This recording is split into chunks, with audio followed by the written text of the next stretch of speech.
What are your weaknesses?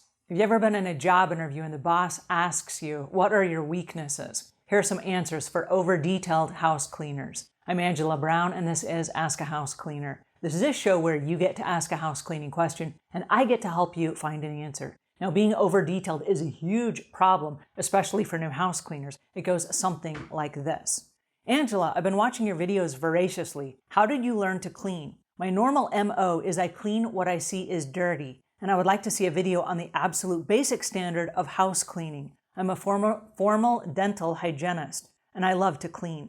But what I run into domestically and professionally is the inability to see the bigger picture. I focus on what my eyes land on, and I want to do a service and feel that my tendency to detail is a hindrance.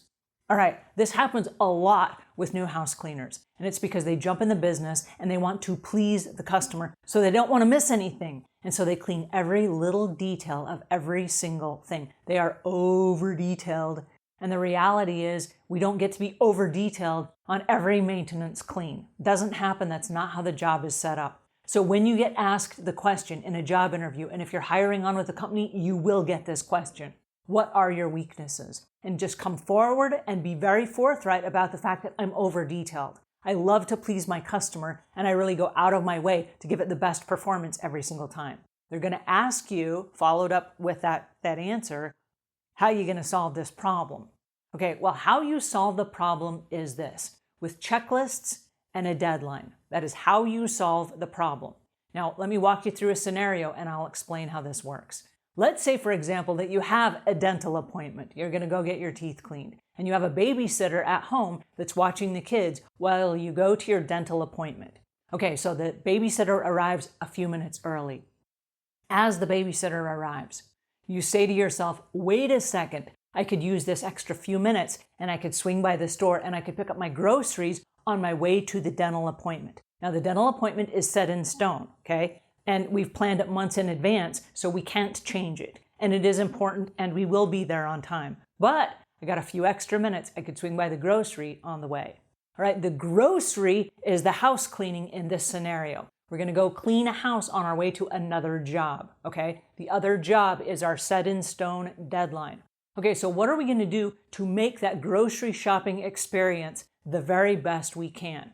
All right, in the back of our head, we have to plan ahead. And the plan ahead is, I'm going to be in the dentist office for about 45 minutes. So I'm not going to be able to buy ice cream at the store on this trip. Because if I do, it will melt in the car while I'm in the dentist office, right? So in the back of our minds, we eliminate the special treats that we're going to buy at the grocery store. When you go to house clean, that elimination process is I'm going to eliminate the special projects and the deep cleaning things that will have to be saved for a special time. And in reality, it's a special time, a special price, a special schedule, and probably special equipment we have to bring with us, right? So we're going to remove the ice cream from the grocery shopping trip this time. All right, while we're at the grocery store, what are we going to get? Are we going to wander in aimlessly and wander up and down all the aisles and go look for some food for our kitchen? Or do we know in the back of our head kind of what we need? Well, we're out of boxed macaroni. We need some hot dogs to go in the macaroni. I'd like to get some cold refrigerated potato salad. I'd like to get some little tubs of yogurt. And you go through in your mind the things that you're running low on.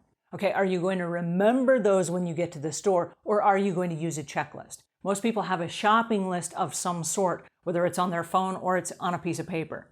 Okay, in house cleaning, we also use a checklist. And the checklist is that exact same reason. We're going to get into a house, we're going to go through the checklist, we're going to do everything on the checklist, we're going to inspect it, we're going to check it off as we go. So what happens when you get to the store, our metaphorical store, when you go into the store, instead of going up and down all the aisles aimlessly, you're going to dart right into the aisle where they have the boxed macaroni. Now, surprise, surprise, when you get to the store, on the aisle of the boxed macaroni, you're going to find a new brand you've never seen before.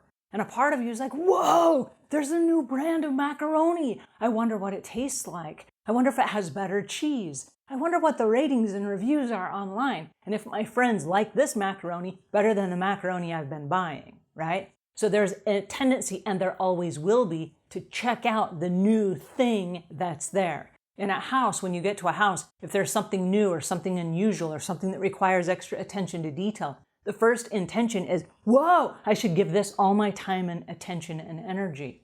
The reality is this: you have a dental appointment. The end result is the dental appointment. We have to do the grocery shopping and get onto the dental appointment. That is our great big overall picture, okay? We have a hard time seeing the bigger picture. The bigger picture is the dental appointment. So what we're going to do on this particular trip is we're going to commit. I know the boxed macaroni we've been buying. I'm going to buy the same brand I've been buying because I know how to cook it. I know what it tastes like. I know my family loves it, right? We're not going to go rogue and go reading the ingredients of a new box to see if it has less calories or less fat or better cheese or any of that stuff. We can do that at another time, right? So this particular time, because we're on a deadline, because we have a shopping list in front of us, we're going to stick to the plan. We're going to grab the macaroni. We're going to go over to the aisle where the hot dogs are. And whoa, there's a new kind of hot dogs. I wonder if they taste better. Don't do it, right? Stick with a brand that you know. Your family loves it. You know how to cook it. You know how it tastes with the macaroni. Boom. All right, on to the potato salad, right? So you're not going up and down the bread aisle and let's see, I wonder if we're out of dog food and do I need kitty litter this week? Well, what about laundry soap? I think we're getting low on the laundry soap. No. It's not on your checklist. So don't get it this shopping trip, get it the next shopping trip. And if you run out of it, put it on the shopping list for next time, right? That's how that works. All right, so if you're following me in this scenario, what we're doing is we're sticking to the plan. The reason that we're sticking to the plan is because we know what we need. It's already on the shopping list and we already have proven results with it, right? In house cleaning, we have proven results with the chemicals that we use. We know what surfaces we can use them on. We've already researched the safety data sheets. So we're not going to go rogue when we get to a customer's house and they're like, hey, I have this new thing that I bought at the store. Can you use this new product? No, it's not part of what we're doing today. That's the newfangled macaroni that you find at the store when you go in on a deadline with a shopping list to buy what you need, right? So you have to make a commitment to yourself. I'm on a deadline and I'm following a checklist. Then you get to a house, you do exactly those things, and then you get out, right? Why? Because you have a dental appointment you got to go to. Now in house cleaning, the biggest problem we have is with new house cleaners, and they don't have somewhere else they need to be. So they make these concessions in their head, like, oh, I can spend a little bit of extra time and kind of screw around and figure this out as I go. No, you don't, because you have a limited amount of time. We all only have 168 hours in a week. And only a certain portion of that is dedicated to your business. So when you leave this appointment, you have another appointment, even if you make that appointment with yourself. I have an appointment to do social media from 2 until 4. I can't be screwing around here until 2:30 in the afternoon because then the other part of my business suffers, right? So even if you're only one person, you need to make appointments, which is like the dental appointment, where you have to get out of here to get to the next appointment. You have to force yourself on a schedule and force yourself to use a checklist, because it will keep you on task and on target. And it's the way that businesses succeed. If you've ever been to a restaurant and you're the only one in there, and you go in and they seat you, and then 15 minutes later, somebody wanders by and takes your order, and then it's another half hour down the road before your order hits the table, what is that all about? You're the only person there.